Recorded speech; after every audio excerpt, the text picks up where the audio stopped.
Tadi disebutkan oleh paman Anda, Pak Rustam, bahwa Anda mengatakan Pak, mati itu sakit. Apa yang Anda rasakan waktu itu? Rasa dada sesak, terus sakitnya tuh seperti ditusuk pedang, terus seperti kulit binatang Dikuliti. hidup-hidup.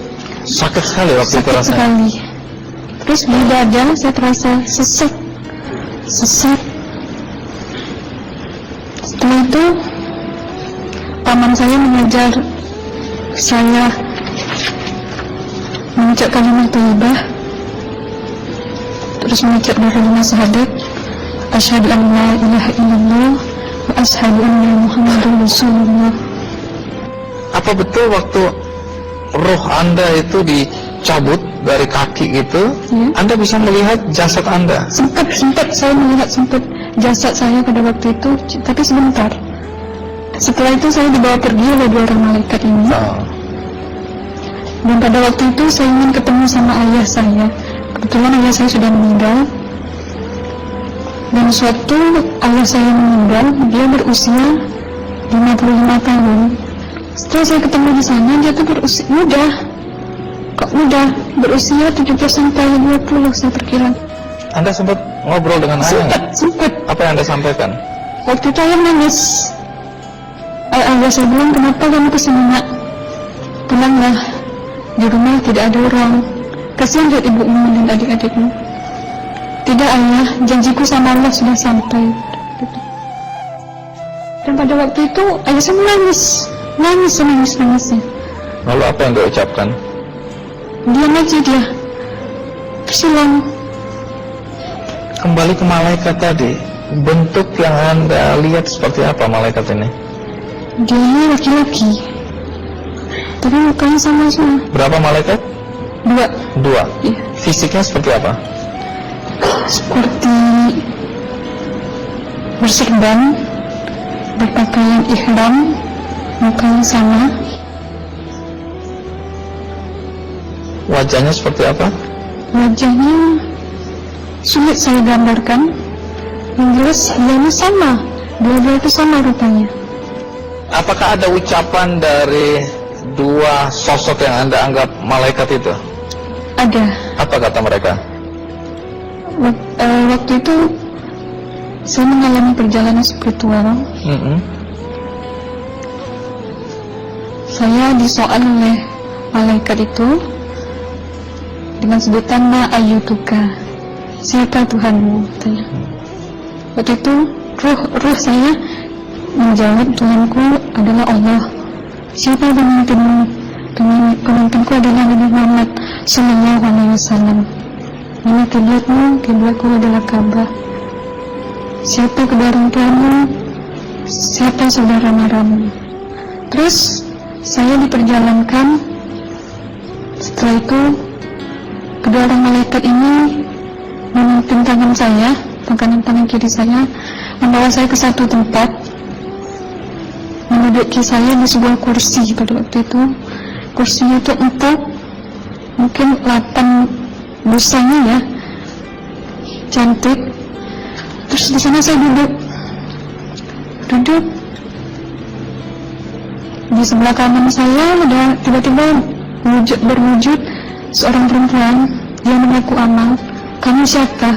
Saya, aku adalah Amal semasa kamu hidup di atas dunia. Dan selama kamu di sini, saya akan menemanimu sampai yaumul akhir, itu katanya. Dan pada waktu itu saya melihat perempuan-perempuan solehah berpakaian muslimah, berkerudung, mencium pipi kanan, pipi kiri. Mungkin salam perkenalan pertama waktu menduduki di situ. Setelah itu saya dihijrahkan lagi, dibawa oleh dua orang malaikat ini lagi, melihat dosa-dosa besar ya. Di sana saya diperlihatkan ada seorang laki-laki memikul besi di bahunya. Saya perkirakan besi itu mungkin beratnya itu berton kali ya. Berat sekali ya. Berat sekali. Terus dia berjalan nggak sampai ke tujuannya. Berlumuran darah nanah, baunya na'udzubillah misalnya. bajunya tuh sobek-sobek. Waktu itu roh saya disaksikan oleh Amal. Saya tanya kepada Amal, roh tanya sama Amal, "Hai Amalku, dosa apakah yang manusia ini lakukan sewaktu ia hidup di atas dunia?" Amal menjawab pada waktu itu, "Suatu manusia ini di atas dunia, dia ini adalah menyantet orang, membunuh orang, sehingga dia berjalan nggak sampai yaumul akhir," katanya. Yang kedua, saya melihat ada seorang laki-laki saling membunuh. Sebentar kayak gitu lagi.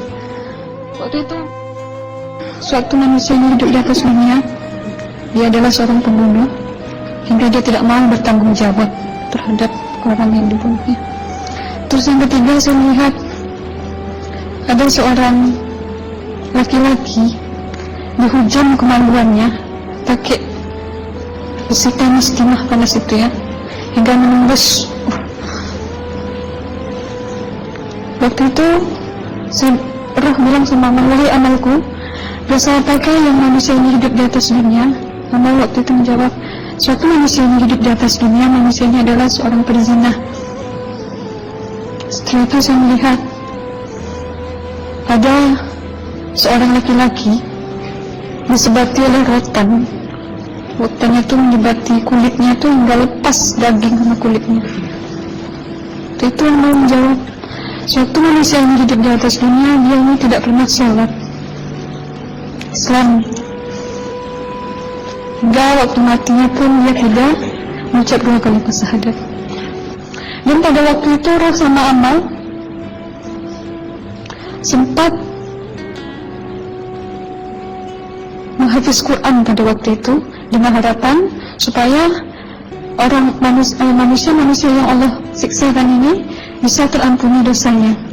Jadi masih sempat waktu itu ya? Iya, roh sama Amal yang menghafiz Quran, bertahzim, bersalawat, baca ayat 1000 dinar, membaca Yasin, tapi sayang, bahkan tambah banyak Allah tidak mengampuni dosa-dosa mereka, sayangnya. Setelah itu akhirnya yang terakhir kali berzikir. Zikir saya pada waktu itu subhanallah walhamdulillah wa la ilaha illallah wallahu akbar la haula wa la quwwata illa billahil aliyyil azim. Sekuat-kuatnya nada saya berteriak, tiba-tiba saya merasakan detik jantung ya. Waktu itu mungkin paman saya menyaksikan, itu saya koma. Disitulah sebenarnya Anda kembali ke jasad ya? Iya. Jadi banyak sekali Anda menyaksikan kejadian-kejadian di alam sana ya. Nah, menarik karena waktu kami menghubungin Mbak Aslina, pada dasarnya Mbak Aslina keberatan menceritakan kembali kisahnya. Tapi kalau toh akhirnya Anda mau sampai di sini dan Anda sudah bercerita, apa harapan Anda pada orang-orang yang mendengarkan kisah ini? Ya, harapan saya pertama, ya lebih banyak menyambut puasa ya, lebih banyak mendekat diri aja sama Allah, perbanyakkan amalan soleh, perbanyakkan zikir, perbanyakkan sholawat, baca Quran, dan sebagainya. Itu harapan Anda ya? Iya. Baik, terima kasih Mbak Aslina ya, sudah datang dari Bengkalis untuk menceritakan kisah ini.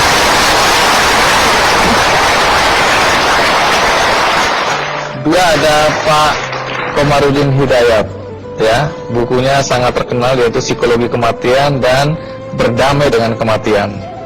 Ini menarik karena di buku pertama itu secara jelas Pak Komarudin mengatakan bahwa dia mewawancarai orang-orang yang pernah mati suri. Nah, boleh tahu apa yang Anda temukan dari pengalaman mewawancarain orang-orang yang pernah mati suri? Ada berapa istilah yang saya jumpai, yaitu orang yang mengalami keluar dari badan, namanya OBE, out of the body experience.